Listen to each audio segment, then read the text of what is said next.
مقامداران اکتشافی ایالات متحده آمریکا و بریتانیا به هواداران فوتبال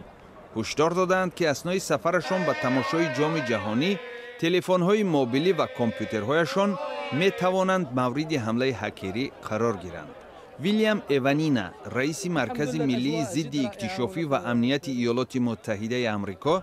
روز 13 ایون گفت حتی آدمانی که فکر می‌کنند برای کسی اهمیتی ندارند از حمله های هکری امین نخواهند بود. ایوانینا میگوید وقتی نفری تلفن موبیلی و یا کامپیوترش را با خود به جام جهانی فوتبال به روسیه میبرد، باید داند که نهادهای حکومتی روسیه و یا گروه‌های جنایی امکان دارند که تجهیزات الکترونی را رخنه کرده به معلومات خصوصی کاربران دست یابند.